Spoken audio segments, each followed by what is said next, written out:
Depois do trauma de 1950 no Maracanã, onde o Brasil sofreu a derrota mais dolorida de sua história, e da surpreendente Copa de 1954, marcada pelo chamado Milagre de Berna, quando a Alemanha derrotou a poderosa Hungria. O futebol mundial entrava em uma nova era. Uma nova geração de jogadores começava a surgir, e entre eles, um garoto brasileiro de apenas 17 anos estava prestes a mudar a história do futebol para sempre.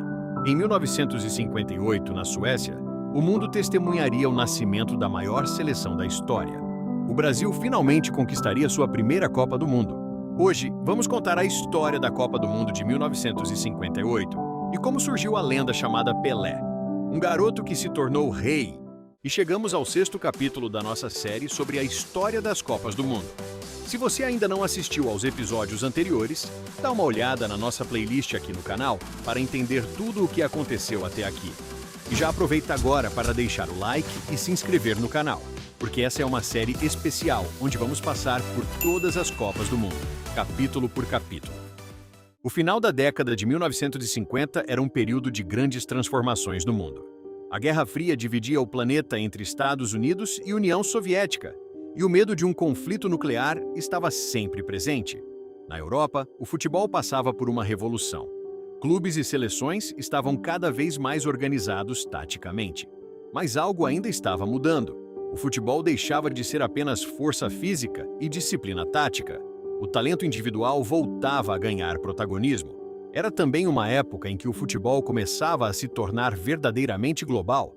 A televisão começava a transmitir partidas internacionais e a Copa do Mundo se consolidava como o maior evento do esporte. Foi nesse cenário que, em 1958, a Copa do Mundo chegava à Suécia para a sua 6ª edição.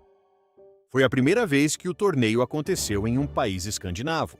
Ao todo, 16 seleções participaram da competição. O formato era parecido com o da Copa anterior. 4 grupos com 4 seleções. Os 2 melhores avançavam. E depois, começavam as quartas de final em mata-mata. Uma característica marcante da Copa de 1958 foi o alto nível técnico. Muitas seleções chegavam fortes, como Hungria, França, Alemanha Ocidental, Argentina, Suécia e, é claro, o Brasil. Mas ninguém imaginava que aquela Copa revelaria um dos maiores jogadores da história. E então, em 8 de junho, Alemanha Ocidental e Argentina faziam a partida de abertura do torneio. A Copa começava. A maior goleada do torneio aconteceu na fase de grupos. A França venceu o Paraguai por 7-3, com destaque para Just Fontaine, que fez 3 gols nessa partida. Algumas seleções tradicionais decepcionaram. A Argentina, que chegava como uma das favoritas, foi eliminada ainda na fase de grupos. E a poderosa Inglaterra, campeã olímpica e uma das pioneiras do futebol, também não conseguiu avançar. Enquanto isso, o Brasil começava a mostrar que algo especial estava acontecendo. A grande surpresa daquela Copa foi a Suécia. Embora forte, não era a favorita para chegar à final. Mas tudo mudou nas semifinais. Os suecos conseguiram uma vitória histórica de virada contra a Alemanha Ocidental por 3-1, eliminando assim os atuais campeões. Ao todo, a Copa teve 126 gols marcados em 35 partidas, uma média alta de 3,6 gols por jogo. O Brasil chegou à Copa com um grande time. A base da equipe tinha jogadores que se tornariam lendários como Didi, Garrincha, Nilton Santos, Zagallo, Vavá e um jovem chamado Pelé. Na fase de grupos, o Brasil passou sem grandes sustos, embora tivesse caído em um grupo complicado com Áustria, Inglaterra e União Soviética. Nas quartas, uma vitória difícil contra o país de Gales por 1-0. E na semifinal, um jogo histórico contra a França apresentou de vez ao mundo um garoto que mudaria o futebol para sempre. Pelé marcou o hat-trick e levou a seleção à final, 5-2 para o Brasil. E na final, o confronto seria contra os donos da casa, a Suécia, que acabava de eliminar a atual campeã Alemanha. A Copa de 1958 revelou vários grandes jogadores.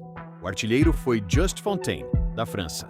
Ele marcou 13 gols em uma única Copa, um recorde que nunca foi quebrado até hoje. O grande nome do torneio foi Didi, do Brasil. Ele era o cérebro da seleção.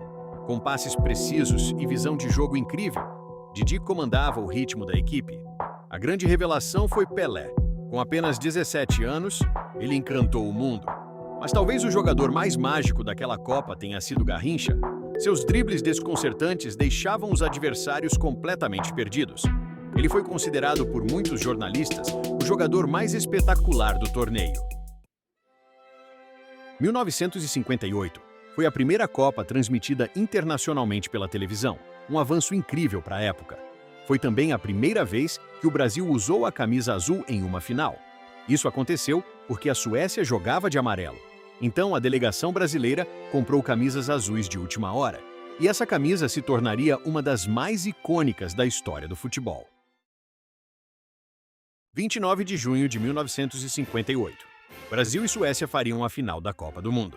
O estádio estava lotado e a torcida sueca acreditava no título.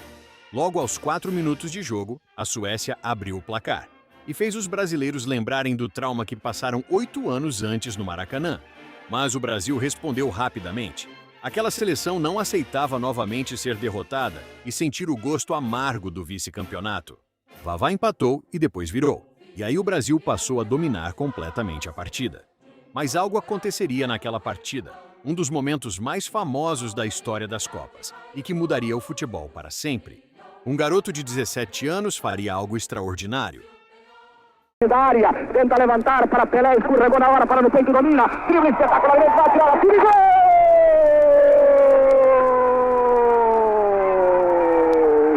Magistral gol de Pelé, dentro da área! Pelé recebeu a bola dentro da área, deu um chapéu no zagueiro e marcou um gol histórico. Nascia ali o rei do futebol. A Suécia não tinha mais forças e o Brasil venceu por 5-2.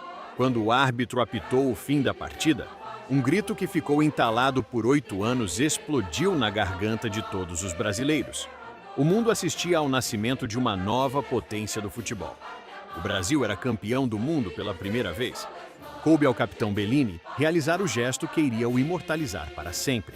Ele foi o primeiro capitão a erguer a taça sobre a cabeça. O Brasil chegava ao topo do mundo.